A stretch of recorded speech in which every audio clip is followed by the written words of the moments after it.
మా క్లినిక్‌లో చాలామంది వెరీ కామన్‌గా షోల్డర్ పెయిన్ తోటి చాలామంది బాధపడతా ఉంటారు, వస్తా ఉంటారు. సో, ఈ షోల్డర్ పెయిన్ అనేది బేసిక్‌గా మోస్ట్ కామన్‌గా ఎందుకొస్తుంది? అంటే shoulder pain without any injury. కింద పడటం గానీ, అయేం లేకుండా గూడా చాలామందికి ఈ భుజ నొప్పి అనేది వస్తా ఉంటుంది. సో, దీనికి తగ కారణాలేంటి గురించి ఇవాళ మాట్లాడుకుందాం. Hi, I'm doctor Rahul Krishna, orthopaedic surgeon, uni health clinics Kondapur. So, మెయిన్‌గా ఏంటంటే 3 కారణాలుంటాయి. సో, షోల్డర్ జాయింట్‌లో ఏమవుతుందంటే బేసిక్‌గా మీకు రొటేటర్ కఫ్ అనేది ఉంటుంది. సో, ఈ రొటేటర్ కఫ్ ఏం చేస్తుందంటే మీరు చెయ్య పైకెత్తంటే జాయింట్‌ని పొజిషన్‌లో హోల్డ్ చేస్తుందనమాట. ఈ రొటేటర్ కఫ్ అనేవి ఒక 4 మసిల్లు ఉంటాయి మొత్తం. సో, ఈ రొటేటర్ కఫ్ చిన్న చిరుగున్నా సరే, దాంట్లో ఏమన్నా ఇబ్బంది ఉన్నా సరే, ఆ రొటేటర్ కఫ్‌లో స్ట్రెంత్ లేకపోయినా సరే, ఈ కామన్‌గా ఈ పెయిన్ అనేది రావటం జరుగుతుంది. సో, అది ఒకటి. 2 ఏంటంటే ఆ రొటేటర్ కఫ్‌కిని పైన యాక్రోమియన్ అనే బోన్ ఉంటుంది షోల్డర్‌లో. ఈ రెండాటిల మధ్యలో ఒక చిన్న కుషన్ ఉంటుంది. దాన్ని బర్సా అంటాం. సో, మనం చెయ్యి ఎత్తంటే ఏమవుతుందంటే ఆ రొటేటర్ కఫ్ ఈ యాక్రోమియన్‌కి తగలకుండా ఉండటానికి ఈ కుషన్ అనేది ప్రొటెక్ట్ చేస్తుందనమాట. కొన్నిసార్లు ఆ బర్సాలో ఇన్ఫ్లమేషన్ వలన కూడా పెయిన్ వస్తుంది. సో, దాని రెండో కారణం ఏమంటారంటే సబ్ యాక్రోమియల్ బర్సైటిస్ అంటాం. సో, ఈ సబ్ యాక్రోమియల్ బర్సైటిస్ వలన కూడా ఈ షోల్డర్ పెయిన్ అనేది కనిపిస్తుంది. అండ్ థర్డ్‌లీ ఏంటంటే మోస్ట్ కామన్‌లీ మనకు కనిపించే ప్రెజెంటేషన్ అది. That is called as frozen shoulder. ఈ ఫ్రోజన్ షోల్డర్ ఏంటంటే మామూలుగా ఏమన్నా ఇంజరీ వలన రావచ్చు, డయాబెటీస్ ఉన్నోళ్ళలో కూడా కనిపిస్తుంది. సో, ఈ 3 are the major causes. So, 1 is rotator cuff pathology, 2 is subacromial bursitis, 3 is frozen shoulder. So, coming to rotator cuff. ఇది రొటేటర్ కఫ్ అనేది పేషెంట్ మన దగ్గరికి ప్రజెంట్ అయినప్పుడు వాళ్ళకి ఉన్న ఇబ్బందులు ఏంటి? సో, మెయిన్‌గా ఏంటంటే చెయ్య పైకెత్తంటే అంటే సైడ్ నుంచి పైకెత్తున్నా సరే ఒక పాయింట్ వరకు ఎత్తగలుగుతారు. దాని తర్వాత ఏంటంటే మన సపోర్ట్ చేస్తే పై వరకు ఎత్తగలుగుతారు.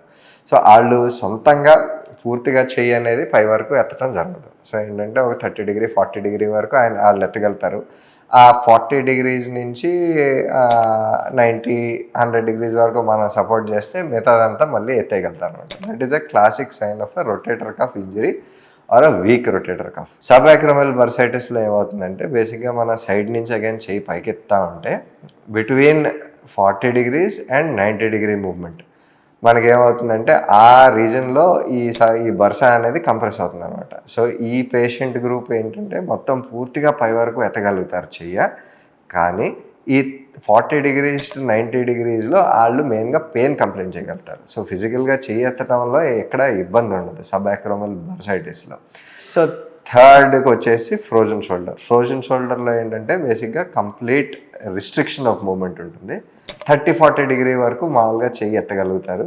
దాని మించి మనం సపోర్ట్ చేసినా సరే, సపోర్ట్ చేయకపోయినా సరే దాని మించి మూవ్మెంట్ అనేది రాదు. సో, ఫ్రోజన్ షోల్డర్ వరకు ఏంటంటే మామూలుగా ట్రీట్మెంట్ కూడా ఫిజియోథెరపీ ద్వారా, స్ట్రెచ్చింగ్ ద్వారా ఆ మిగతా మూవ్మెంట్ ఏదంటే బేసిక్గా next over period of 1 month or 2 months or 3 months అది మళ్ళీ రికవర్ చేసుకుంటారు వాళ్ళు.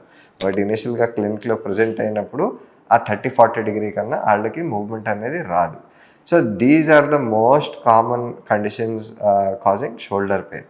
సో, మెయిన్గా ఏంటంటే ఇప్పుడు రొటేటర్ కఫ్ పెథాలజీ కానీ సబ్ యాక్రోమియల్ బర్సైటిస్లో కానీ మీరు ట్రీట్మెంట్ సరిగ్గా తీసుకోకపోయినా లేదంటే దాన్ని అశ్రద్ధ చేసినా మీకు కంప్లీట్గా అది ఫ్రోజన్ షోల్డర్లోకి మారే అవకాశం ఉంటుంది. యాజ్ ఇన్ అసలు మూవ్మెంట్ అనేది కూడా అంత రిస్ట్రిక్ట్ అయిపోయే అవకాశం ఉంటుంది. సో, దాని తర్వాత మళ్ళీ ట్రీట్మెంట్ అనేది లాంగ్ డ్రాన్ అవుట్ అయిపోతుంది.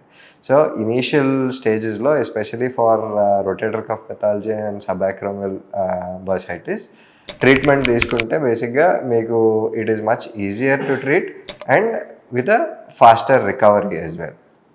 ఈ కాకుండా బేసిక్గా కొన్ని అదర్ పెథాలజీస్ ఉంటాయి.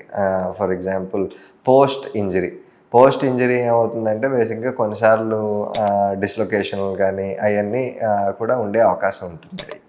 So, that in a gist is shoulder pain that we see in the clinic on a day-to-day basis.